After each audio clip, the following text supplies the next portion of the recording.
like an underhook and then maybe working towards a deep half guard. So we're kind of go from that progression right now, okay? So she's kind of working her way to pummel in. I'm going to already have this situation right here. And I just want to make sure that I thumb in the lapel. And I'm going to let her work through her progression. She goes all the way to here, okay? So we're kind of in that dogfight situation where she could be working to take my back. She could be working to do rollover sweep, moves like that, okay? So I have a whizzer. Make sure the back take can't happen. This thing is actually going to go all the way to that bottom leg, all right? And I'm going to lean back in. Kind of make sure I'm crunching her down, pushing pressure against the shoulder. From here, I lean towards the hip, bring my head down, and step all the way around the head. I'm going to scoop her head up with my leg. So I'm on her head of my knee pit. So now I'm just going to be bringing my feet together, pulling the lapel as I kind of stomp the head side leg. As always, this grip hand, most of this choke is coming from the wrist roll. So I roll my wrist up into the carotid artery as I lean over the throat, right? And most of the pressure is coming in that wrist roll. Here to there. The rest is just getting my leverage involved. So we have original position, I have the lapel. I'm going to let her start working out of the situation. She feels she's advancing, it's good, all right? Whizzer, control the leg, working the face up at the knee. Pressure, I don't want to get rolled. Right, so I'm aware of my base for that rollover sweep. All right, so I'm leaning over the center. I want to stay over my side of the center line. Lean towards the hip. Now I'm going to bring my head down at the knee. I'm using that as my stop, my kickstand, my base to stop the roll. Lift the head up as needed. Scoop it up with the leg. Once again, just keep your feet tight. Extend and pull.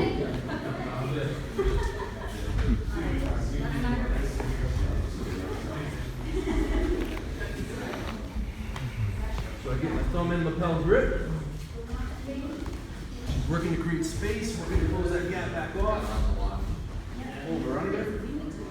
And when you look down the form for a second, she may not come all the way up, because she might be seeking to go under my leg with that hand as well. It's all the same for me, all right? I just need to have this lapel grip. And make sure she can't get behind you, all right? Then the process of bringing it down, I can either trap the arm, pull. I just want to make sure that I'm not over-committing to this, to where I'm going to get rolled. I lean towards the hip.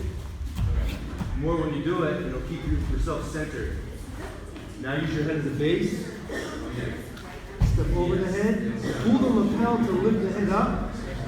And then scoop it with the leg. Now I just want to make sure she's not getting out of anything, so I keep my feet close. Pull and extend.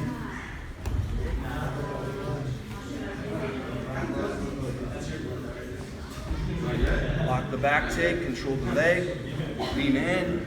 You can even base up, you can grab the arm if you want, or the wrist even. As you pull, keep the weight towards the hip, not over the top. When you're ready to base with your head, you can go down. Step over the head, keep this leg pulled in tight the entire time, so her leg doesn't come out. Pull the lapel to lift the head, scoop it up with your leg, and finish. So, I went around talking with some of you guys. We talked about this arm here. Some of you guys are even figuring it out. So, if we're here like this, well, let me start with the grip. Whenever we're getting this type of grip, for step over chokes, back chokes, things like that, generally it's going to be your thumb behind the neck, and your guide is you want your wrist bone to be on the carotid artery right on the side. So I don't want my wrist to be behind the neck, I want my wrist bone to be right on the artery. Alright, that's the perfect placement for the grip. Okay? If you go too deep, you end up turning the head out really easy and not getting the pressure that you want. So now she's pummeling in. We're here, I'm gonna whiz her like this. Right now she's up on her forearm, right? So she's not really necessarily going deep into my half guard yet. If this is the case, I gotta bring her back down. Once again, keeping my shoulder more towards the hip, so I'm not going over that center line. I can posture up. Now as I angle myself towards the hip, towards the legs, I bring my head down. This also extends my arm away. So notice when I extend this way, I don't really turn the face out so much.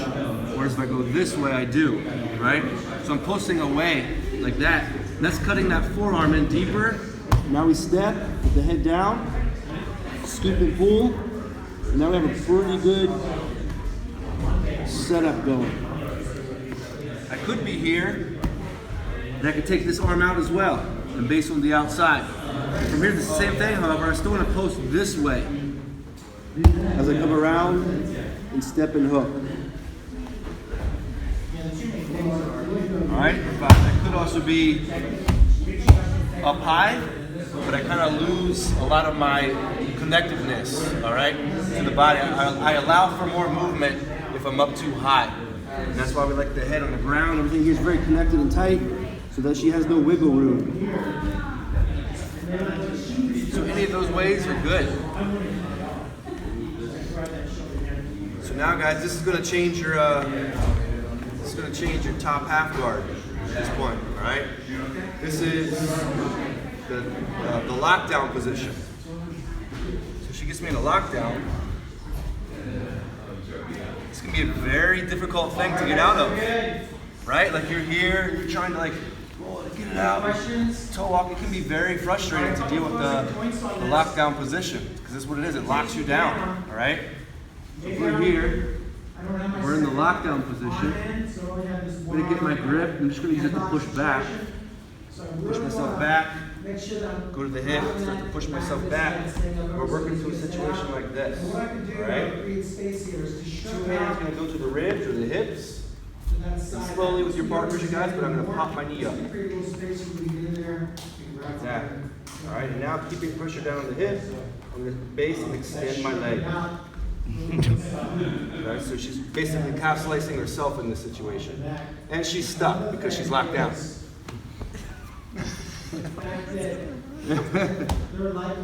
She's got the lockdown on me.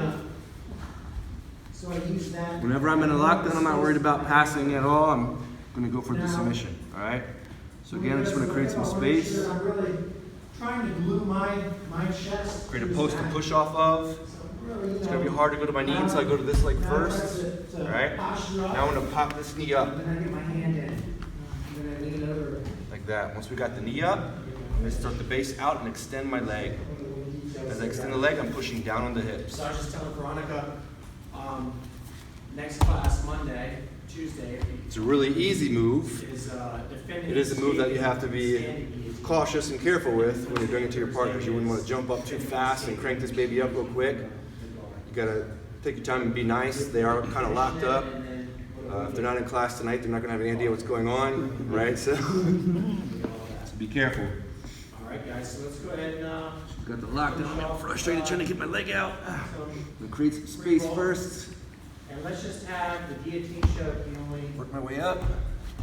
Submission on the table. Pop it, knee through, Make sure and that then you're extend. You feel like giving your partner extending time up is not much leverage. So I go out to the side like this, and then I extend. Just try to do everything All right. under control. And, that's pressure. So all we're doing is letting her maintain her lockdown. And I'm just going to go ahead and lock down myself by curling the toes through. When I'm trying to get out, I usually have a flimsy foot trying to unhook. But I want to keep the hook, right, to make it hard for her to get out of the lockdown. And then we're just applying that pressure. All right, basically is sliding her heels in towards her hips at the end of the day. So that when she's here, her heels coming in, crunch, crunch, crunch, crunch. All right, so